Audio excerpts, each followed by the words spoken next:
सोचो, पूरी यूनिवर्स एक साइलेंट जगह लगती है, लेकिन रियलिटी में ये हमेशा मूव कर रही है। एस्ट्रोनॉमर्स ने अभी एक शॉकिंग डिस्कवरी की है।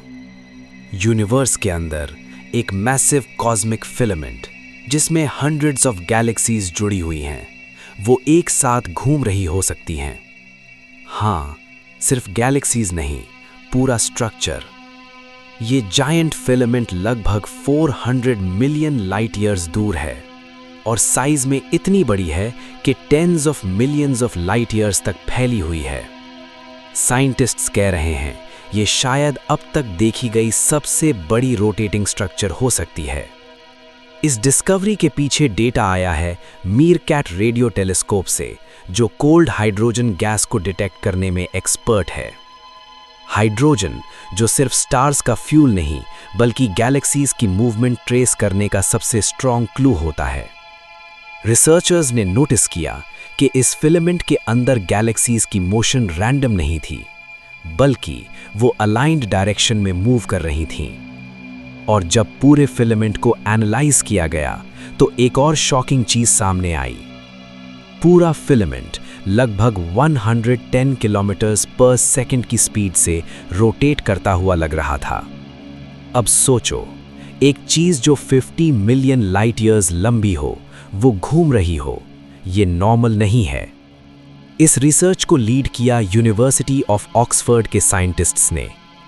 लीड रिसर्चर ने खुद कहा कि पहले तो उन्हें अपने रिजल्ट पर शक हुआ, क्योंकि इतनी बड़ी स्केल पर रोटेशन डिटेक्ट करना बहुत मुश्किल होता है। Line of sight issues, weak signals, overlapping galaxies. लेकिन बार बार चेक्स के बाद उन्हें लगने लगा कि ये सिग्नल रियल है। अगर ये कंफर्म होता है तो इसका मतलब सिर्फ एक रोटेटिंग फिलामेंट नहीं, इसका मतलब है कि गैलेक्सी स्पिन का ओरिजिन शायद हम गलत समझ रहे थे। अब तक हम मानते आए हैं कि गैलेक्सीज अपनी स्पिन सिर्फ लोकल ग्रेविटी और अर्ली यूनिवर्स के टॉर्क्स से लेती हैं। लेकिन अगर फिलामेंट खुद घूम रही हो तो सकता है गैलेक्सीज अपनी स्पिन इनहेरिट कर रही हों अपने कॉस्मिक एनवायरनमेंट से।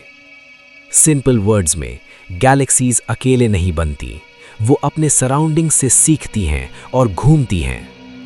ये डिस्कवरी डार्क मैटर के लिए भी बहुत इंपॉर्टेंट है। फिलामेंट्स के अंदर ह्यूज अमाउंट में डार्क मैटर होता है, और अगर फिलामेंट्स रोटेट करते हैं तो उनकी मोशन से हम ये समझ सकते हैं कि डार्क मैटर इतनी बड़ी स्केल्स पर कैसे बिहेव करता है। फ्यूचर में न्यू टेलीस्कोप्स इस मिस्ट्री को और डीप ले जाएंगे, जैसे स्क्वायर किलोमीटर एरे जो पूरी यूनिवर्स में हाइड्रोजन मैप करेगा, और वीरा सी रूबिन ऑब्जर्वेटरी जो गैलेक्सी अलाइनमेंट और मोशन को डिटेल में देखेगा। सवाल अब ये है, क्या ऐसी रोटेटिंग फिलामेंट्स रेयर हैं या फिर ये यूनिवर्स का नॉर्मल बिहेवियर है? क्या गैलेक्सीज जो रोटेटिंग फिलामेंट्स में बनती हैं वो अलग तरह इवॉल्व करती हैं?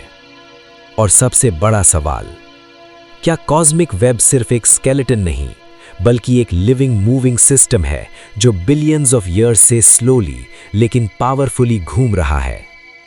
शायद हम सिर्फ यूनिवर्स की स्ट्रक्चर नहीं, उसकी मोशन भी अब देखना शुरू कर रहे हैं। और जैसे जैसे हम ज्यादा देखेंगे, यूनिवर्स उतना ही ज्यादा अनएक्सपेक्टेड होता जाएगा।